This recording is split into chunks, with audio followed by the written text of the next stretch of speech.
opposition politique extra-parlementaire suite à la présentation orale de la commission d'enquête sur le Burundi à Genève le 13 mars 2018.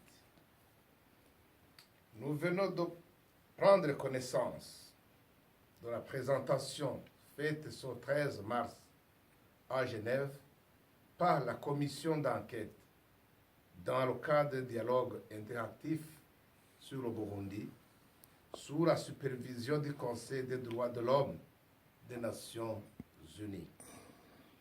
Nous sommes surpris et déçus par le caractère encore une fois tendancieux lorsque la Commission évoque la situation des droits de l'homme au Burundi. En effet, cette commission, dont le mandat a été renouvelé par la résolution 3619, avec à sa tête un nouveau président arrivé à peine le 1er février 2018, vient de présenter des conclusions hâtives parce qu'il n'a pas vraisemblablement eu d'autant matériel pour mener de sérieuses investigations. Ainsi, nous avons relevé dans cette présentation orale plusieurs incohérences et affirmations non fondées par rapport à la situation qui prévaut aujourd'hui au Burundi. La commission s'est de nouveau visiblement contentée des témoignages des réfugiés, soit hostiles ou manipulés par les putschistes, dont les thèses sont bien connues. Selon cette commission, la situation politique, sécuritaire, économique, sociale et des droits de l'homme ne s'est pas améliorée au Burundi. Les autorités burundaises auraient adopté, selon elles, une attitude de non-coopération avec ses partenaires internationaux. Or, chacun, diplomate accrédité à Bujumbura, observateur sérieux, etc., constate sur place que la situation au Burundi s'est nettement améliorée.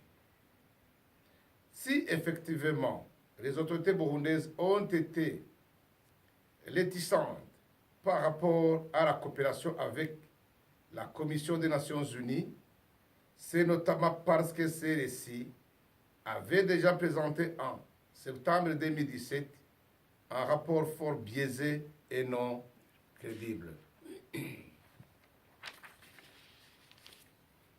Parlant des libertés publiques qui continuent d'être fortement restreintes au Burundi, la Commission affirme qu'une partie importante de l'opposition politique reste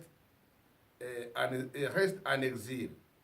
Nous demandons sur quoi se base la Commission pour conclure que l'opposition en exil est si importante, à moins que ce soit une prise d'opposition, de sympathie en faveur de ces putschistes, dont le poids en termes de voix probable est faible. C'est d'ailleurs pour cette raison de faiblesse et de peur de participer aux échéances électorales que cette opposition fait pression sur certains réfugiés, les empêchant de regagner volontairement leur pays. La Commission affirme que les membres des organisations de la société civile encore présents au Burundi continuent de subir des pressions ou d'être arrêtés. Pour étayer cette affirmation, la Commission donne juste deux exemples de personnes arrêtées et conclut que la situation est grave. Il nous semble que la Commission devrait être en mesure de comprendre que les services judiciaires et de sécurité du Burundi ont le droit d'investiguer et de procéder éventuellement à des arrestations au cas où l'infraction serait avérée. Cette pratique n'est pas unique pour le Burundi et on ne peut pas parler ici d'arrestation massive. La Commission fait une ingérence inacceptable en revenant sur la question de révision de la Constitution et du référendum. Logiquement, ce n'est pas sa prérogative de prendre position sur le fondement ou non de la révision constitutionnelle. Par ailleurs, la Commission relaie la rumeur selon laquelle il y aurait harcèlement et forcing pour l'enrôlement des citoyens. Il s'agit encore une fois de témoignages exagérés recueillis auprès des tenants de l'opposition putschiste. Par ailleurs, en prenant position dans cette question relative au projet d'amendement de la Constitution burundaise, la Commission se rend coupable de violation de la Charte des Nations Unies stipulant que le droit des peuples à l'autodétermination. À ce sujet, l'opposition politique extra-parlementaire prend à témoin la communauté burundaise et nationale sur le fait qu'en agissant de la sorte, nous y voyons une tentative d'amener notre pays dans la même situation qu'en Libye, dans le but d'aggraver la situation afin de prétexter une ingérence humanitaire alors que le Burundi est en paix et que la population va tranquillement à ses activités. L'affirmation selon laquelle le parti au pouvoir ferait un forcing et de l'intimidation contre les partisans de l'ex-président du parti FNR devenu ami zéro, les forçant d'adhérer au CNDD-FDD. Cette affirmation est gravement fausse. En effet, nous assistons aujourd'hui à une désertion massive de cadres et militants qui désertent cette coalition Amizero Barundi pour adhérer volontairement aux autres partis politiques. Nous prenons pour exemple parmi tant d'autres l'honorable Banyikwa Adolphe, député élu dans la circonscription de Bujumbura et ancien secrétaire général de l'ex-coalition Amizero. Aujourd'hui, il a regagné les FNR. Les membres de la coalition, de la commission devraient approcher ces personnes qui quittent cette coalition pour leur demander les raisons, parce qu'ils ne se cachent pas.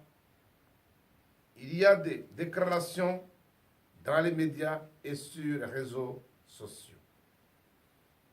Il n'est donc pas normal que les membres de cette commission se donnent le droit de parler au nom de ces cadres et militants, alors qu'ils sont aisément trouvables et disposés à témoigner.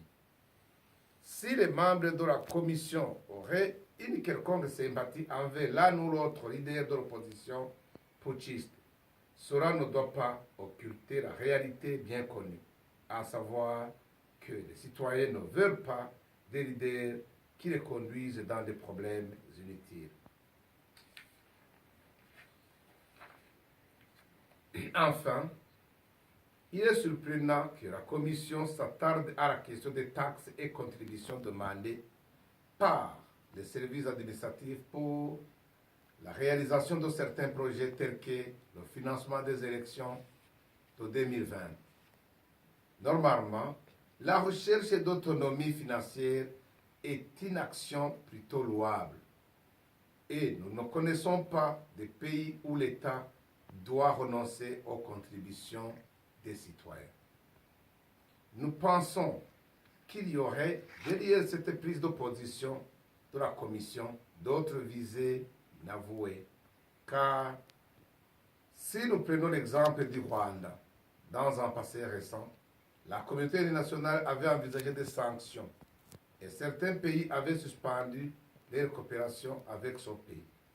À ce moment, les autorités rwandaises ont décidé la création d'une caisse nationale destinée aux contributions des citoyens, appelée ukwihesha agaciro ku munyarwanda. Cela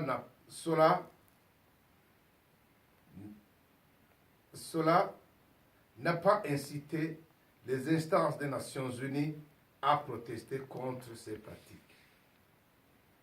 Au Burundi encore, lors du retour du président Buyoya en 1996, à la suite d'un coup d'État, il a été décidé une contribution de guerre forcée, appelée effort de guerre, pour tous les citoyens.